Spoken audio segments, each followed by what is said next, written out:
information that the Lord is going to give it tonight is going to be mind-blowing revelation upon revelation. And man shall not live by bread alone, but by every word that proceeds from the mouth of the Lord.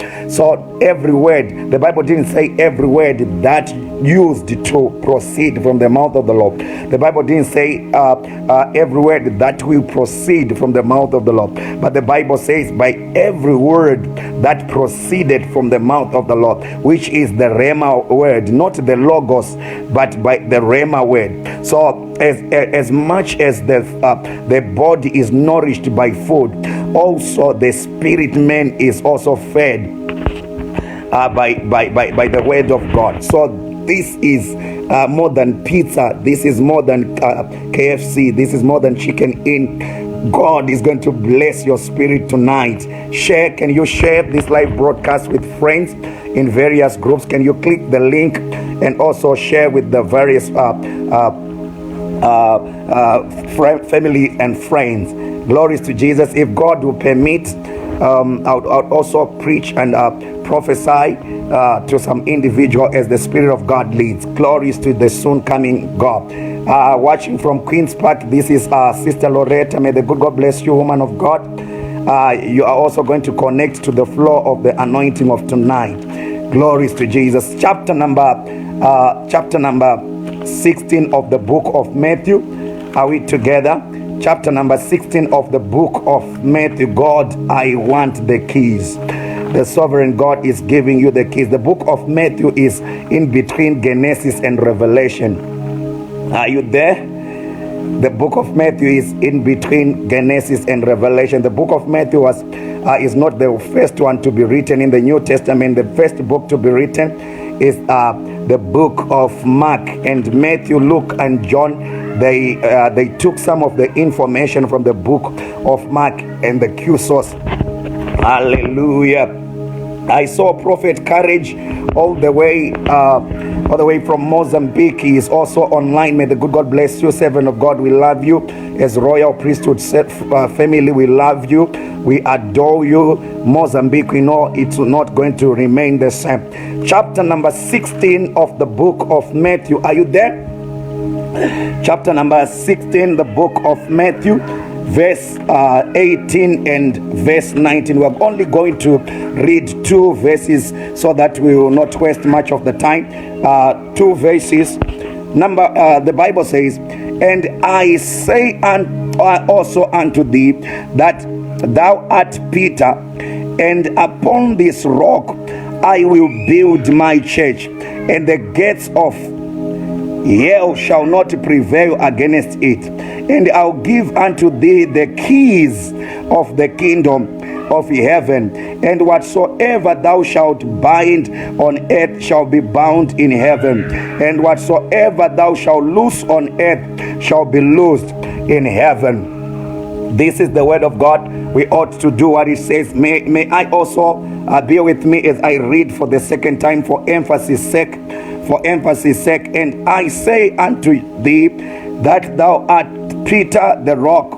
This I will build my church, and the gates of Hades shall not prevail against it. And I'll give unto thee the keys of the kingdom of heaven. And whatsoever thou shalt bind on earth shall be bound in heaven, and whatsoever thou shalt loose on earth shall be loosed in heaven. Thank you, Jesus, for the wonderful word.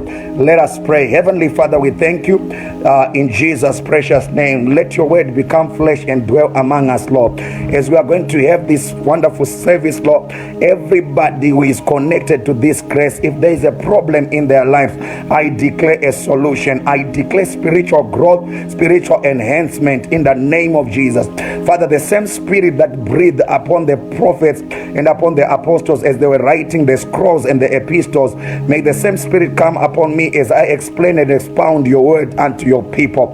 Father, through the same grace and through the same spirit, let the eyes of your children be open as they connect to the grace and the anointing of the house.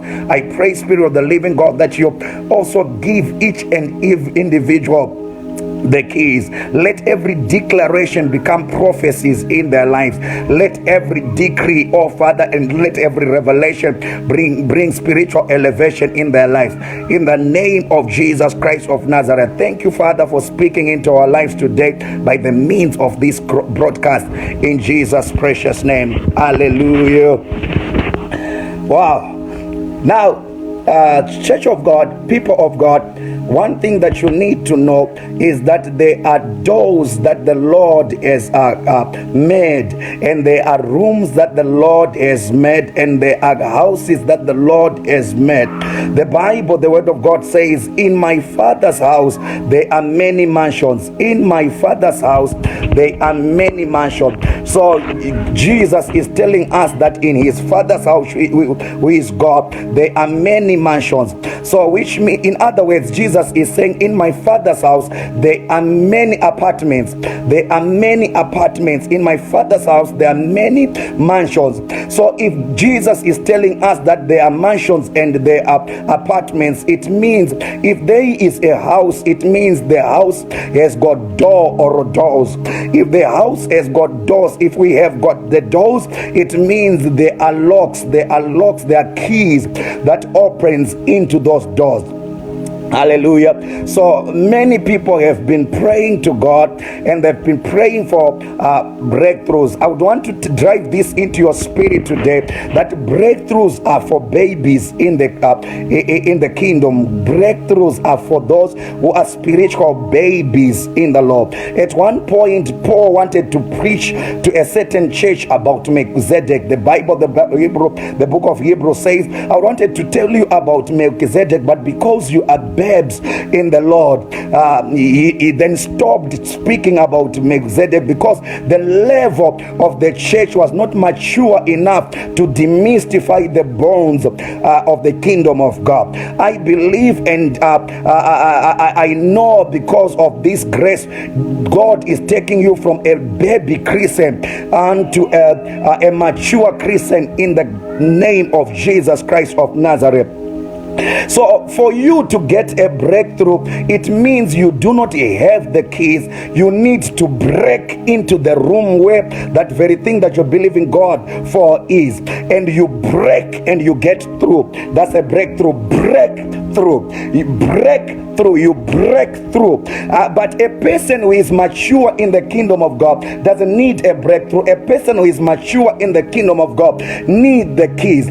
So if you are immature, you use strength to break through. I don't know if you're getting what I'm saying here. If you are not mature, you break through. You use a lot of energy. You use a lot of strength. You carry a 4 pounds hammer and you break through. But if you have got the key, manta mahaso, kanta baroske, if you have got the key, you don't use this. You don't use strength. You just unlock and you penetrate into the room where that very thing that you're praying for is. I don't know if we are understanding what I'm saying. Church of God, people of God, you need to understand that there are doors and there are offices and there are apartments in the kingdom of God. In the heavenly realm, there are doors.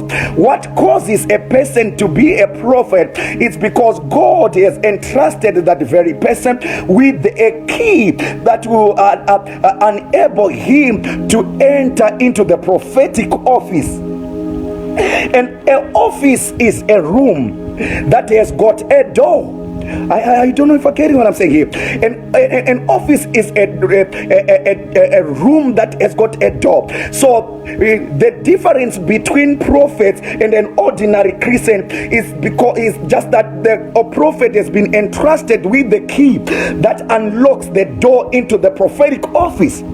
Oh my God, my God. Watch this. Watch this clearly. Watch this and listen attentively. Watch. You may have an Android phone. You may have an Android phone with you, and you'll be seeing other people enjoying WhatsApp, other people are enjoying YouTube, other people enjoying Facebook, and you'll be worried and you'll be saying, in my phone there is no WhatsApp, in my phone there is no Facebook. It's not that your phone cannot accommodate WhatsApp, it's because you do not have the knowledge on how to click on App Store and download the WhatsApp into your Android phone. So you'll be thinking that your phone doesn't have those applications, yet it's you who doesn't have the knowledge on how to download the application. So your body and the body of a prophet and the body of the apostle is just like an Android phone. But what you need now is to download the application of the prophetic unto your body, and you can also see in the spirit realm. My God, my Maker, I declare and decree that the Lord today is going to give you the keys into the spirit realm, and you shall see what no man can see. If the donkey of Balaam had to be entrusted with the key to see in the spirit realm and see an angel, I declare and decree that you are better than the donkey of Balaam. Greater is he who is inside of your body than the devil that is in the world. I preach as I feel it right now, that there's somebody who is watching right now, that the Lord is entrusting you with the keys, not just a key, but the keys of the kingdom of God. I've heard many people praying for the master key. The kingdom of God doesn't work that way, brother. The kingdom of God doesn't work that way, sister. In the kingdom of God, it answers to keys and not to a key. My God, my God, my God, my God, my God. If you are hearing me say, preach, black man, preach. Watch this. Here is a man called Peter. Jesus is attracting them to ministry, and Jesus asked and said, I would want to preach while I'm standing in your boat. And Peter gave Jesus his boat as a platform to minister to many people. Mind you, Peter was a professional fisherman. So Peter gave Jesus, he provided the platform for Jesus to preach the word.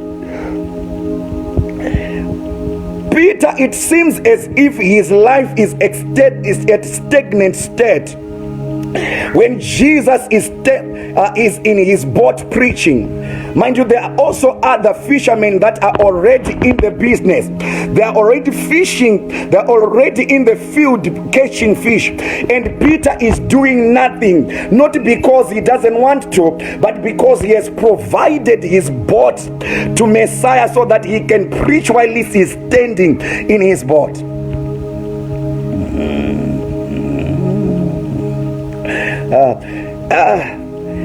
Peter, if he looks unto his colleagues, he would think that his colleagues are making it.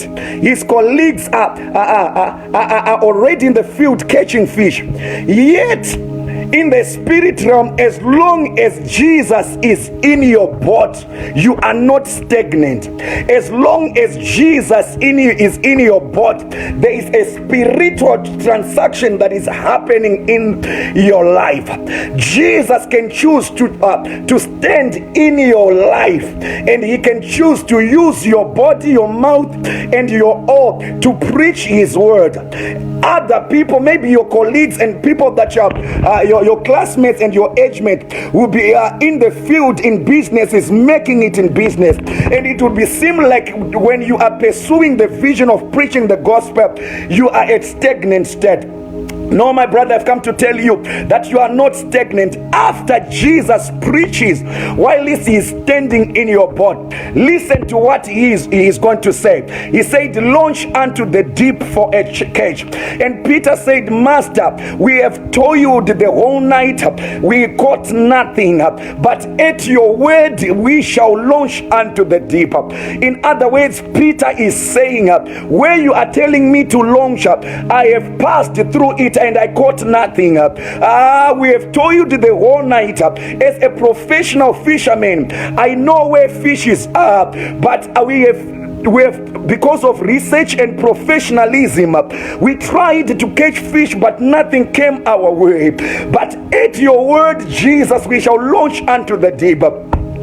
Watch this. Peter is saying, I know, Jesus, your word has got creative ability.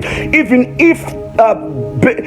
if fish are not there, but because you have said it, fishes are going to be created. I don't know if I'm preaching to somebody up in here. When God speaks forth the word, it has got a creative ability. So Peter is saying, I have the revelation that at your word I shall launch. Though I have tried some time back, but I didn't catch anything. But because Jesus, you have spoken, I'm going to obey your voice. Can I preach one more minute unto somebody? You have tried to be in business and you have failed. I have come as a prophet with the word from Jesus. The same business that you have failed, Jesus is saying, go and launch unto the deep. The same, there's some people that have been disappointed even maritally, and they're thinking that, maybe God doesn't want me to be married. That's a lie from the pit of hell. The Bible says it is not good for a man to be alone. So God wants you to be married. This time around, I'm releasing you with the prophetic word. Go and launch unto the deep in the name of Jesus. Go and do that very thing that you have failed in the past.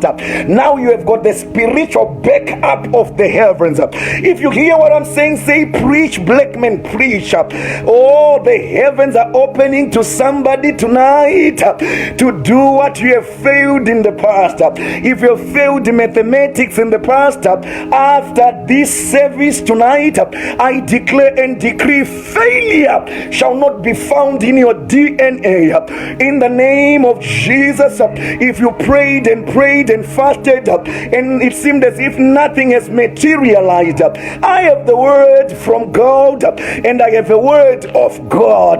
Go and do the same prayer and fasting. This time around, it shall not be ordinary, because you have got the backup of the heavens. My God. Oh my God. Oh my God. Oh my God. Peter, then Jesus said, watch this. Then Jesus said, after Peter caught many fish, Jesus said, follow me. And the Bible says, at once Peter followed him. At once. The word at once, it means Peter didn't hesitate. Peter didn't compromise. At once, Peter has got a revelation that because of my professionalism, I have failed to catch fish. But because of the spiritual, the supernatural, Jesus has declared fish, and fish came into existence. So if I follow this man, everything that I am taking edges to catch, this man called Jesus carries it. Did you get that? Did you pick that? I have toiled the whole night to catch fish, but this man just came with a command and he spoke, and the fish came into existence. So it means if I follow this man called Jesus for the rest of my life, I will not need to toil. He will just speak things into existence. And Peter at once followed Jesus. Mind you, He had caught a lot of fishes, but he didn't say, Jesus, wait for me to go to the market and sell fish. No. At once he followed the man who speaks things into existence. I don't know if you're getting what I'm saying here. Watch. Everything that is happening in the life of Peter, it's a learning curve, it's a training curve, because God wants to entrust Peter with the keys of the kingdom of heaven. There are three phrases that we need to study deeply. There are three phrases that were used in the Bible interchangeably. Number one, we have the kingdom of God. Number two, we have the kingdom of heaven. Number three, we have got the kingdom. The kingdom of God, was written in the Bible 68 times. The kingdom of heaven was written in the Bible 32 times. The kingdom of heaven is a geographical place. The kingdom of God is a realm of authority where God reigns. The kingdom is a combination of two words, king and domain. So when you read in the Bible written the kingdom of heaven, is talking of a geographical place where we will enter. And if you read the kingdom of God, it means it's a realm of authority where God reigns. So now Jesus is saying to Peter, I'm giving you the keys of the kingdom, not of the kingdom of God, but the kingdom of heaven. My God. I'm giving you the keys of the kingdom of heaven. Watch. So what is happening to Peter? Everything that is happening in the ministry of Peter, it's a learning curve. As long as Jesus is with him, it's a learning curve to the keys that the Lord is going to give unto him. At one point, Jesus took Peter and he went with him and James and John unto the house of Jairus. And Jesus preached and said, Talita kumai.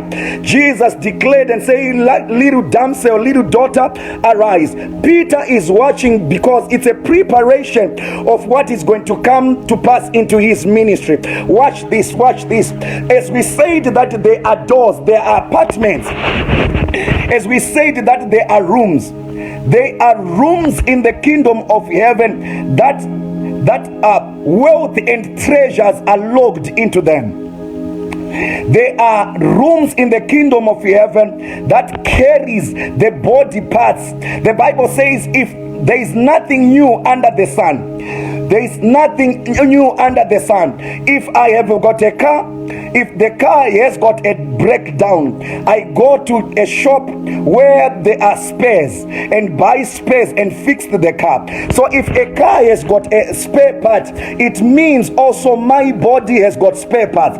But the spare parts of my body is in the kingdom of God, in the throne room of God, where the spare parts are logged unto. So if a man of God prays for you, if you've got a heart problem and you are booked for an operation, if a man of God prays for you, God releases angels, because a man of God has got access into that throne room where the spare parts are, and he takes it spiritually and give it unto you, to an extent that the doctors will be surprised to see that you have got a brand new heart. They will look unto the previous scan, and they'll see that this scan is different from the scan that we are seeing now. Why? Because God has entrusted you with a brand new heart. That brand new heart is in the throne room of God, where the spare parts are kept. So Peter is being taught by Jesus, because he's going to entrust him with the spare parts. He's going to be entrusted with the keys. Now the Bible, the word of God says, Peter, James and John, they went to Jesus into the mountain of transfiguration, and they met Jesus. Actually, the Bible, the word of God said, the heavens were opened, and they saw They saw Moses, and they saw Elijah, and they saw Jesus. And Peter came to Jesus when the heavens were open, and he came to Jesus and said, Master, shall we build 3 booths? Number 1 for Elijah, number 2 for Moses, and number 3 for you. Whenever you have a revelation from the Almighty, the following thing will be building. You have missed it. I know you have missed it. Whenever you have a heavenly encounter, the following thing will be building. Peter, when he had an encounter, when he saw Elijah and when he saw Moses, the next thing that came into his mind was the issue of building. And he said, shall we build 3 booths, 1 for Elijah, 1 for Moses, 1 for Jesus? Heavenly encounter brings grace to build. When Nehemiah had an encounter with the King of Glory, he thought of rebuilding the walls of Jerusalem. When Noah had an encounter with the Lord, he thought of building the ark. When Solomon had an encounter with the Lord, he thought of building the temple. When Jeremiah had an encounter with the Lord in the prison, he thought of building the lands. So whenever you have an encounter, the thoughts of building will come upon you. That's why Jesus, when Peter picked a revelation, the Bible says, Peter, upon the rock I shall build. I shall build. Because you have picked revelation, building follows.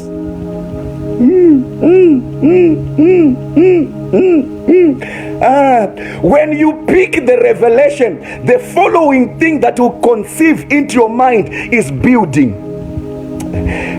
Look at it. Look at it. Look at it. I want you to watch this. Peter, when he had an encounter, he thought of building, not his house.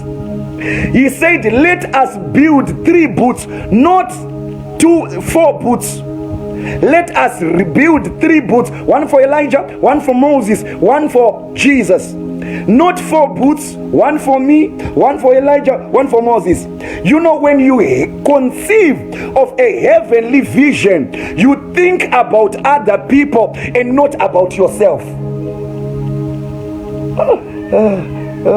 My God, when you carry a heavenly mandate, when you carry a heavenly vision, you don't think about yourself, you think about others.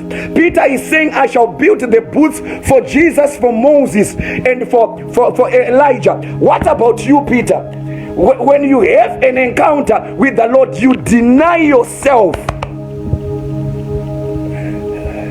My God, my God, my God, my God, my God. Watch this. Some people are in ministry for selfish reasons. Some people, when they get into ministry, they've seen a certain man of God driving a nice car. They've seen a man of God dressing in nice suits, and they said, oh, I want to get into ministry so that I can also drive a nice car, so that I can also dress nice suits, so that selfish reasons. That's why you see many people are failing in ministry. Why? Because they are in ministry not to save or to help people, but they are in ministry for selfish reason. This is the mindset of Judas. When Mary gave that alabaster of oil, Judas said we should sold this perfume and give it to the poor. And the Bible says, not because Judas loved the poor, but because he was a thief. He was stealing from the pocket. He was an accountant. He was keeping the pocket of the ministry of Jesus. So he was calculating. As Jesus was preaching, Judas was calculating for selfish motive, and he was saying, hey, this this perfume, it cost the wages for the whole year. If we had sold it, I would have stolen a lump sum of money, and Jesus would have not seen it. So many people are into ministry for selfish reasons. They are not there to help the needy. You know, when you carry the vision of God, you consider other people first and you consider yourself later.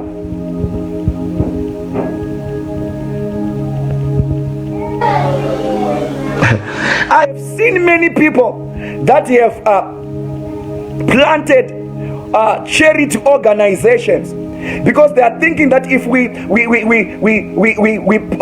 come up with a charity organization and we are going to have international donors that are going to help us they are going to donate their monies unto us. They're going to donate their monies. As they be donating our the monies, we are going to help only few orphans, but our pockets will be loaded. I've seen many people who have got websites for orphanages, yet they do not even help even a single orphan. Why? Because they have got a vision that carries selfish motives. But Peter is carrying a vision from the Lord, and when he had an encounter with the Lord, he thinks of other people and not about himself. I know you have been praying for money. I know you have been praying for money for selfish motives. God, may you give me money so that I will be like this and that is always on Facebook flashing Lamborghinis and what, you know, for selfish reasons. But if you become like Hannah, who says, God, if you give me a child, I will give him back to you. God will elevate you. God will bless you. God, if you will give me the eyes of the Spirit, I will prophesy to many people as I'll be bringing souls to your kingdom. God, if you are going to bless me financially, I'm going to be I'm going to finance the gospel. I'm going to pay the rentals of the church. I'm going to sponsor the gospel, the crusades, as they will be winning the souls. When God is answering your prayers, He doesn't just give you for crusades, He doesn't just give you for that vision, He can also provide for you.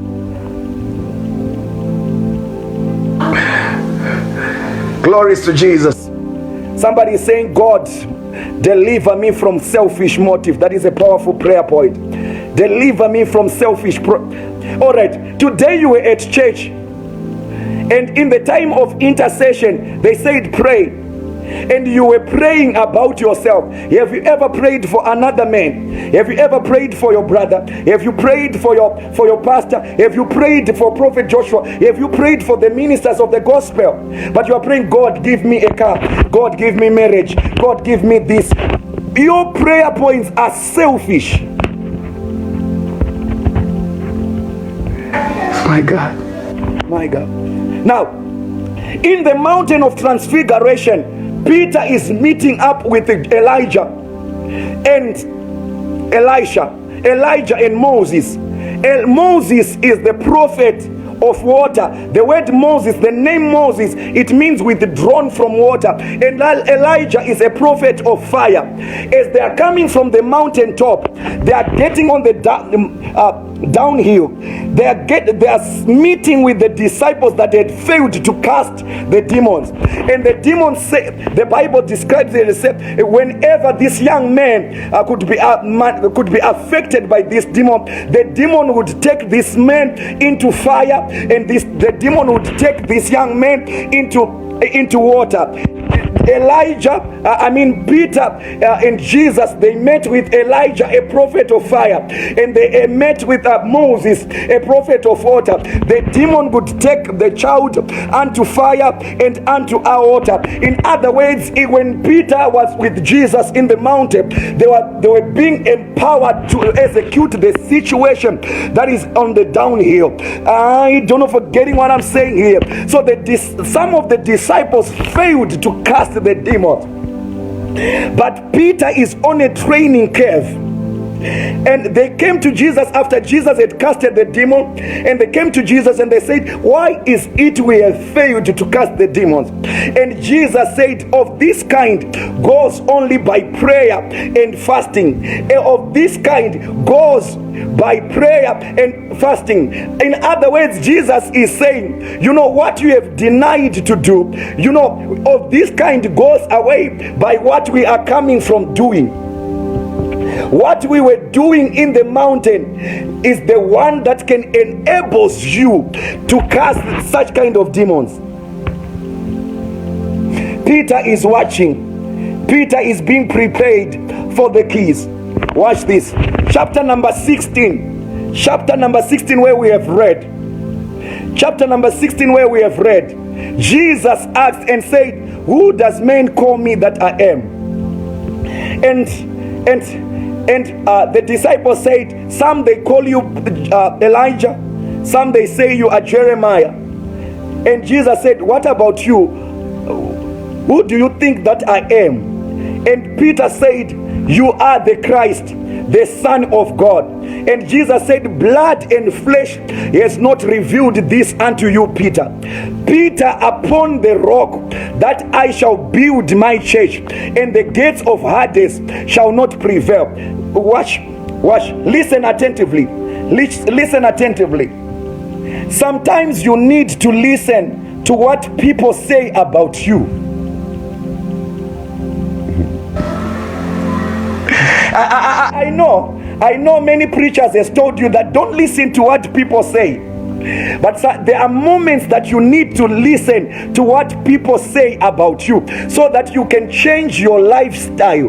Do you know, some people, you are known at church because you are prayerful, you are an intercessor. Yet in the community, people know you for wrong reasons. I know what I'm saying here. At church, you are a praise and worshiper. You are a mic blower. But in the community, people, they know you that you entangle with people's husband. They know you that you exchange cars from different men. So sometimes you need to listen to what people say. Watch this. And Jesus said, but what about you guys? You told me about what people say about me, but what about you? And Peter said, you are the Christ, the Son of God. You know, if a person comes to you and says, so and so was saying this and this about you, you need to ask that very person that when that very person was speaking negative about me, what were you saying about me? Hallelujah. What were you saying when other people were talking whatsoever that they were talking about? What about you? What were you saying about me? Because it's practically impossible for a person to discuss and speak negative about me and you remain silent. It means you also have contributed to something. I've been telling people at church that I've met some people that when they come, they say, I have been to so and so pastor, and that pastor doesn't have love. And I went to another ministry, that person doesn't have ABCD. And I went to another ministry, that so and so pastor is wrong and is damned. And I know I went to another ministry, that pastor is fake. You know, after that person speaks that, right in my mind, I'll be knowing that 2 months or 3 months down the line, I will be on the list of the pastors that you will be going to gospel about. Simple arithmetics. If you see a person going to different churches and speaks negative about the pastors, it means the problem is not with the pastors. The problem is with the person. The problem is not with the pastors. You know, if a rat eats poisonous things, if a rat eats poisonous food, it will get under the bed and it will think maybe it's the bed that is causing pain in my belly. It will run away from the bed, come out from the bed and go to the sofas, and it will think maybe they are the sofas that are causing pain into my belly, and it will run and get into the cupboard, and it will think that it is the cupboard that is causing pain in my belly. It's not the cupboard, it's not the bed, but it is the poison that you have eaten that is in your belly. Mr. Red, you need to vomit the poison, and you know that the bed has got no harm towards you. Oh my God, there are some people that I'm going to cause the anointing of God to cause you to vomit whatsoever that is poisonous that you have eaten in the name of Jesus. That at the end of the day you see the church, you see churches as if they are raw, yet it's you who has eaten the wrong food that is poisonous. Can I preach one more minute? I'm about to close now. I'm going to give you mind-blowing revelation, then I close. The Bible says, the Bible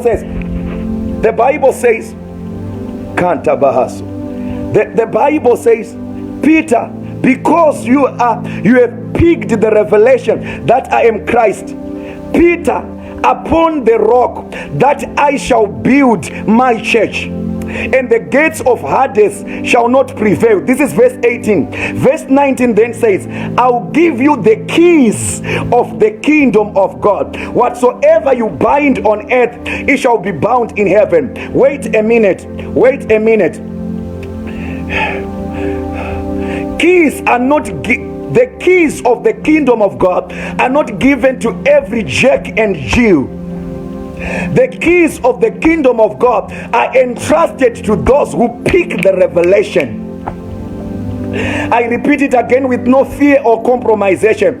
The keys of the kingdom of God are not given to every Jack and Jill. The keys of the kingdom of God are entrusted to those who pick the revelation about Messiah. The keys were not given to Judas. The keys were not given to Matthew. The keys were not given to Andrew. The keys were not given to Matthew, to James. The keys were given to Peter, and the reason is that Peter has picked the revelation that Jesus is Christ. So you don't just pray for the keys of the kingdom of God. I feel it in my spirit. You don't just pray for the keys. You don't just pray for the keys. You pray for revelation. When you pick revelation, God will entrust you with the keys of the kingdom.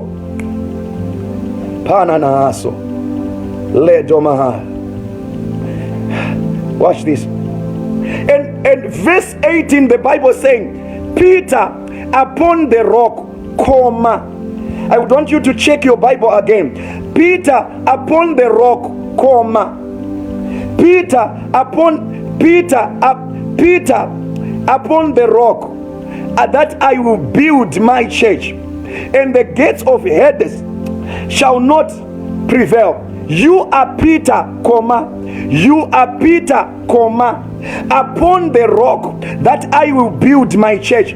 Many people, they think that Jesus was saying he's going to build his church upon Peter. That's a lie. Jesus didn't say I'll build my church upon Peter. He said you are Peter, comma, upon the rock that I will build my church, and the gates of Hades shall not prevail.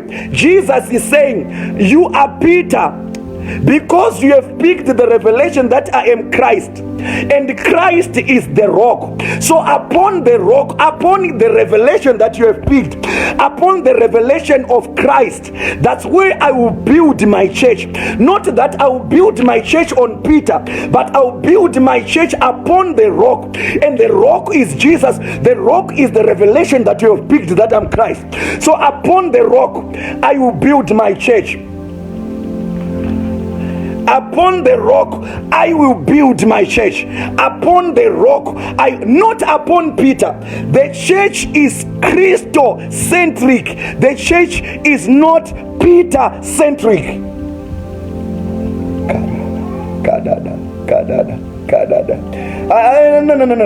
No. I don't know if you are picking what I'm saying. The church must not be Peter-centric. The church must be Jesus-centric. The church must be Christ-centric. I've seen many people that if you visit a certain church, you hear people speaking much about the men of God, and you rarely hear them preaching about Jesus.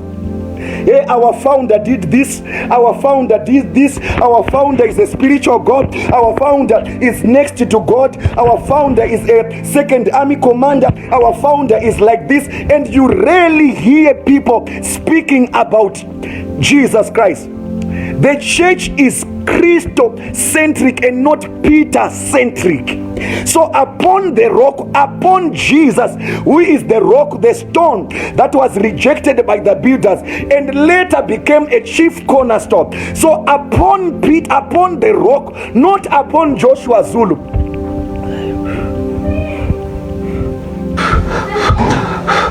I've told people in my church that you don't need to speak much about me. I'm just a servant. I'm a conduit of God. If the church is Joshua-centric, if the church is apostle-centric, if the church is pastoral-centric, if the church is evangelistic-centric, you see, it will not overcome the test of time. So Jesus is saying, upon the rock that I will build my church, and the gates of Hades shall not prevail. The gates of Hades will not prevail upon the church that is built on the rock, which is Jesus Christ.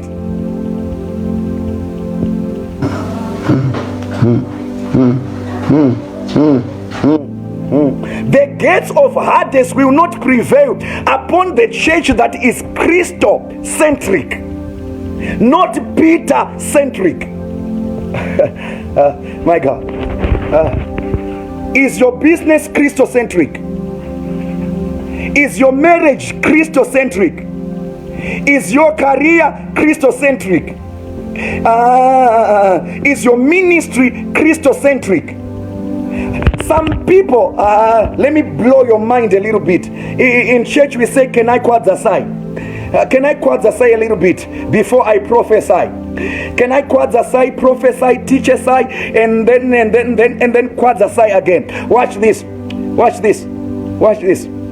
There is a man that came to Jesus. He was a young man, and he came to Christ and said, Christ, can we go together and you divide my father's inheritance, because my brother wants to take over everything that my father has left. And Jesus said, who has made me a ruler and a judge of your father's inheritance?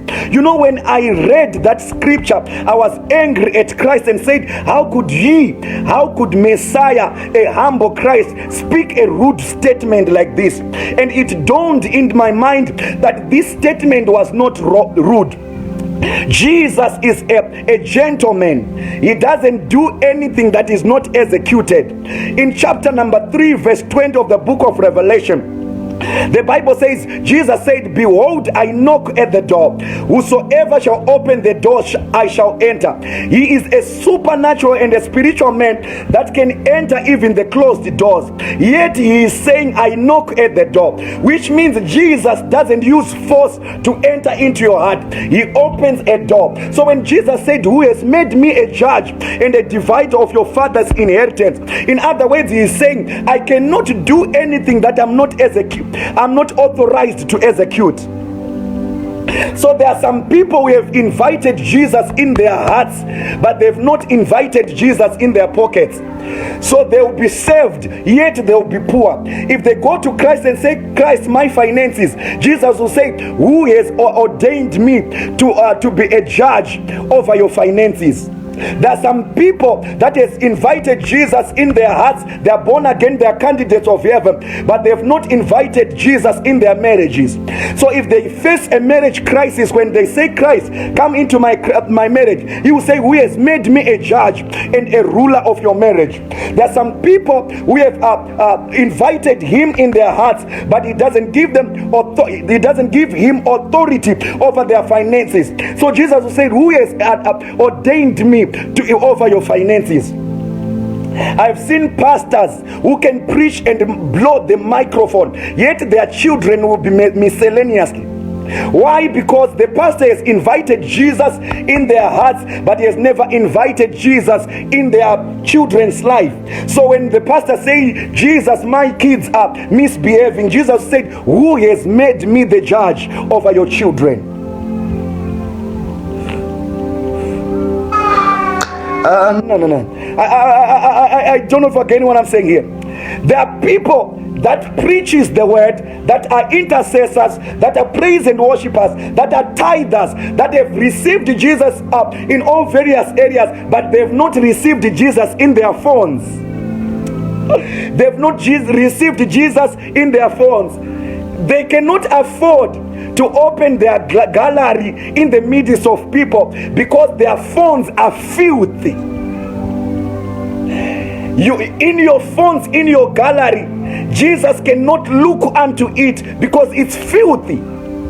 There are pornographic materials, there are videos that are filthy, there are things that you read, that you are exposed to, that are filthy. So you have received him in your heart, you are a tongue speaker, yet your phone is not born again. No. You have put passwords for Jesus not to see the photos of naked people that are in your phone. You have put passwords that Jesus will not access your gallery. You have received him in your heart, but your phone is not born again.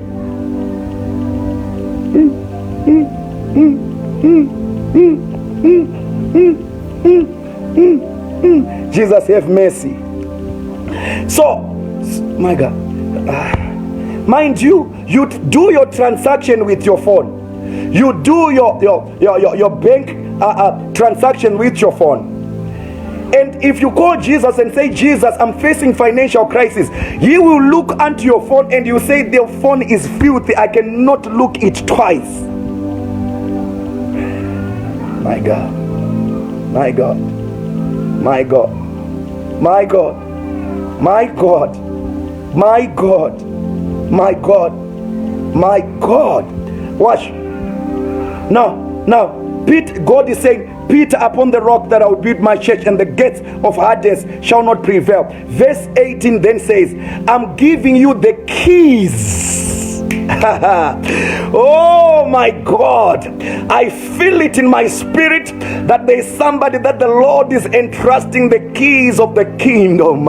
In the name of Jesus, God is not giving you just one key, but God is giving you the keys. In the name of Jesus, I'm hearing it loud and clear in my left ear that anything that works with that is opened by a key, God is giving it unto you. I have seen that a car, for you to have access unto it and drive it, you must have the key. It's God is giving you one of the keys. In the name of Jesus, for you to get into your house, you have to access through the door. You have to unlock the door and enter into the house.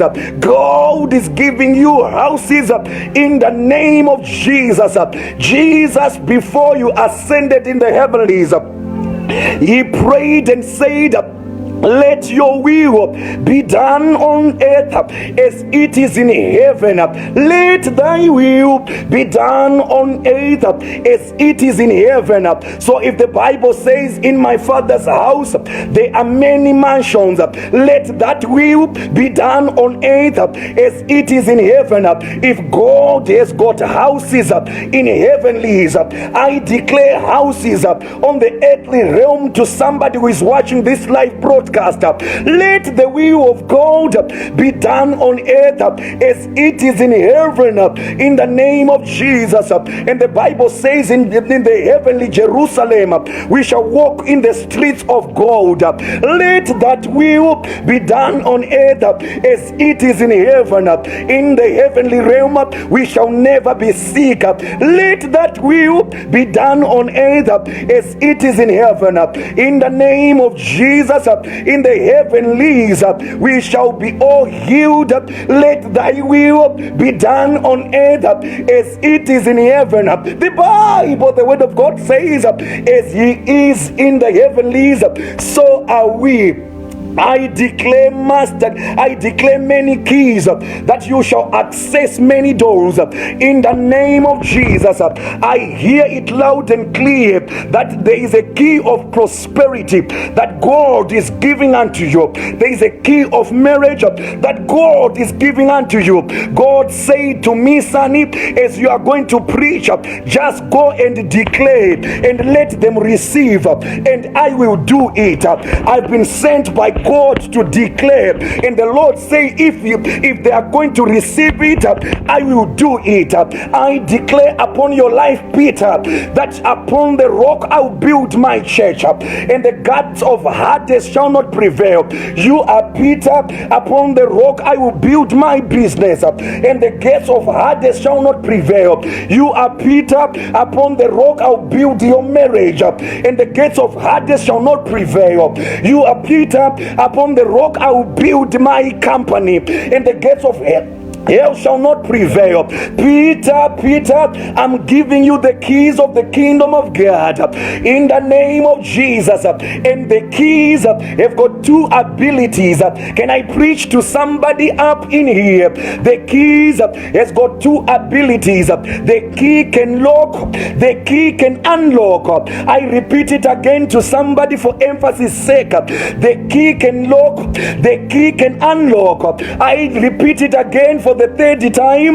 Give your neighbor a high five and say, neighbor, the key can lock, the key can unlock. So Jesus is saying, with the keys that I'm giving you, Peter, you shall bind, which talks of to lock, and you shall loose, which talk of unlocking. I believe that Elijah was given the keys of the kingdom of God.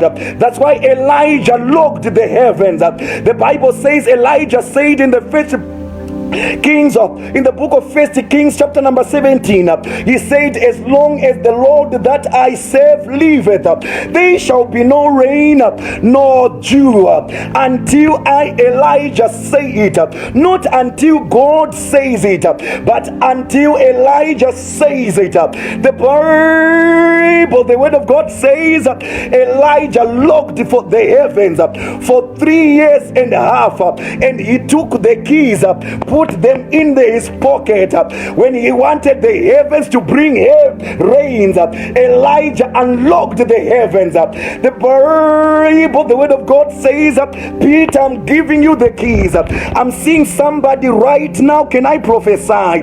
The Lord is blessing you with the keys. You shall open and you shall close. The Bible, the word of God says, if God opens the doors, who shall close them? If God lift you up, who shall bring you down? If God says yes, nobody shall say no. In the name of Jesus, doors of heavens are opening. In the name of Jesus, I feel the anointing in this house by the power of the Holy Ghost. There are keys that are being entrusted to somebody. If you believe, shout, I receive in Jesus' precious name. My God, I'm about to close. I'm giving you the last revelation, then I close. I'm giving you the last revelation, then I close. Watch this. Lantama, Karanto Parose, Kinama Navido, Erdesh Empatme. Likros ebinesh ebada bada manene nene yona likantelazo vrodasha kebios perakantala admeketo bresedi venadesh elatama. Give it to them, Lord, right now in the name of Jesus. Let the keys be released unto them, Lord. May they unlock the doors, Lord. In the name of Jesus, as I'm speaking in tongues right now, I'm seeing people being given golden keys by the power of the Holy Ghost. I'm seeing an angel that is distributing envelopes that has got golden keys in the name of Jesus, by the power of the Holy Ghost. Holy Ghost, allow me to preach and finish this sermon. You know, my eyes are open. I feel like prophesying now. Holy Ghost, allow me to preach this sermon. Watch this. Watch this. Watch this. Mantama, mantama, mantama, mantama, mantama, mantama, mantama, lentos edesho, vreto mimi tevenado, vriten vakadesh alatamo, vreletos eperanta kayaso, mimi atenozovi edaya, leto mikten evado, shalita parotanize, vredon shkita laka mimizedo, prelota kamayanana ateno, vreloda santa parato ketea, prosoto venedesh elata mikiseda. Let it be so, Lord, in the name of Jesus. Watch this. Watch this. My God. Peter got to the beautiful gate. God help me. God help me. God help me. God help me. Peter got to the beautiful gate. And there's a man with a situation that is ugly, but who is left at the beautiful gate. And Peter said, I'm closing, please. What I'm feeling here is something else. The Bible says Peter got to the beautiful gate, and he was with John, and the man has got a situation that is not beautiful. And Peter looked unto the man and said, man, gold and silver I have none, but what I have I give it unto you. Peter was with John. He didn't say gold and silver we do not have. He says gold and silver I do not have. I don't know John, but as for me, gold and silver today I have none. But I'm confident that I have got something. What I have, I give it to you. What is it that Peter is saying I have that he wants to give to this man? Peter has got the keys into the throne room that has got the spare parts. This man's legs are crippled. So Peter is saying, I have the keys. What I have, I give. In other words, Peter entered into the throne room of God that has got the spare parts, and he brought the legs of a man, the legs that were not affected, and he gave it to the man who is lame at the beautiful gate. And he said, in the name of Jesus, rise up and walk. So Peter is saying, I do not have gold, I do not have silver, but I have the keys that I was given on Matthew chapter number 16. So gold and silver I have none, but I'm confident that I have got something. I've got the keys. So in the name of the Lord, rise up and walk.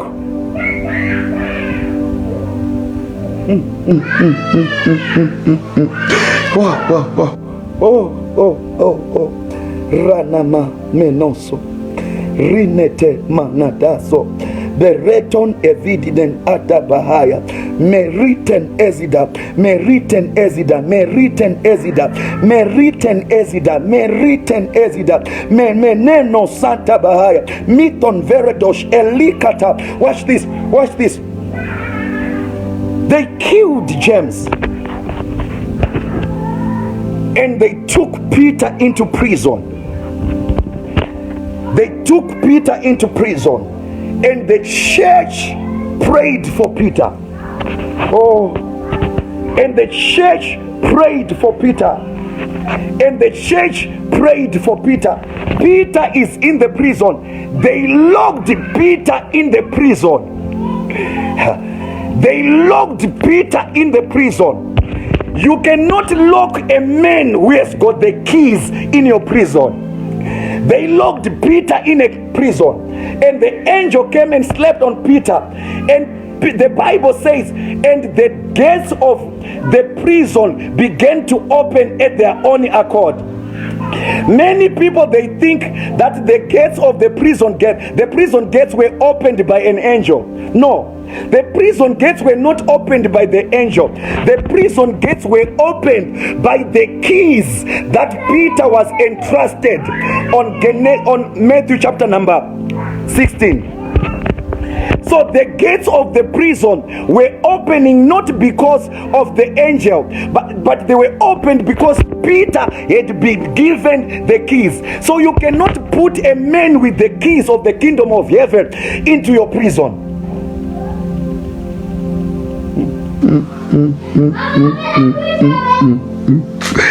No, few people are getting what I'm saying here.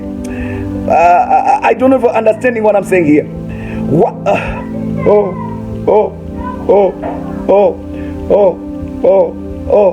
You cannot lock up a man with the keys of the kingdom of heavens.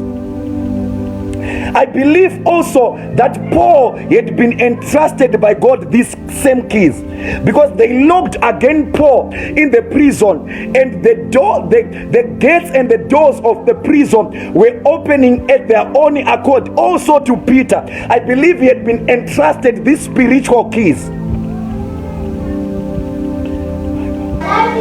My God. I declare, let me finish this. Let me finish, because if I continue, my God, if I continue, I don't know what will happen here. Let me just finish this. Watch. God is entrusting you with the keys. God is giving you the keys right now, somebody. The keys of the kingdom of God.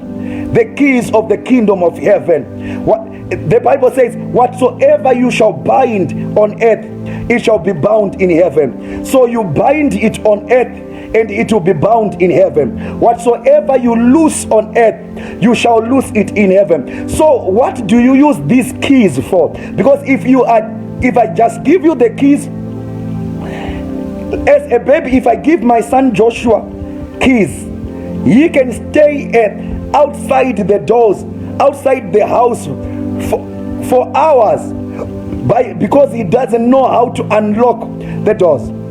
But I pray, God is saying, Jesus is saying, whatsoever you bind on earth, it shall be bound, and whatsoever you loose on earth, it shall be loosed.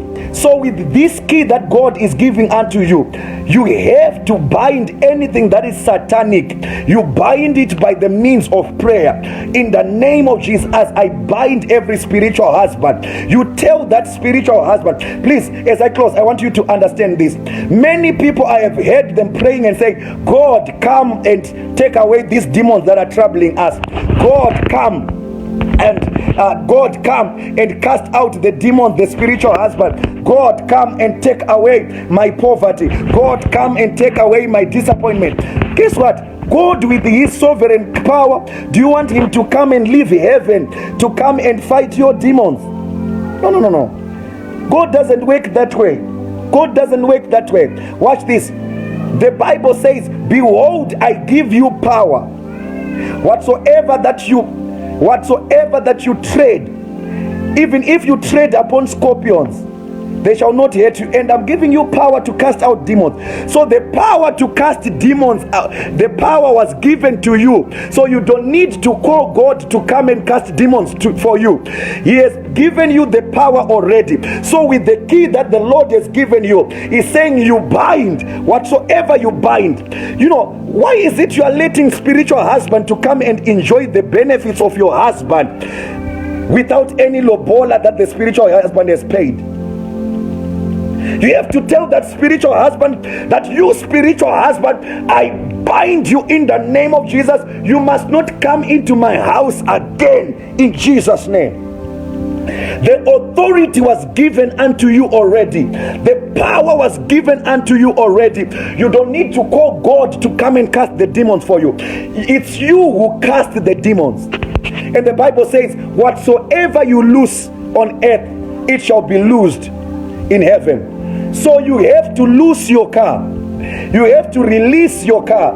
You have to release your next level. You have to release your anointing. You have to release your progress. You have to release a new job. You have to release your testimony. You have to release your prophecy. You have to release the fulfillment of your prophecy. You don't just need to wait, but whatsoever you loose shall be loosed in the heavenly. So the principle, it starts here on the earth, and the heavenlies will respond. It starts here on earth. It's you who command it now here on earth. and the heavenly realm will respond. Glories to Jesus. Glories to Jesus. Let me pray with people right now. There's fire on the mountain. Let me pray with people. Dan Edidos. Kelodas Edinahaya. Brovade. Kanta Baroski Brodine Edidahaya. Telimana Temine Vidash. Prodas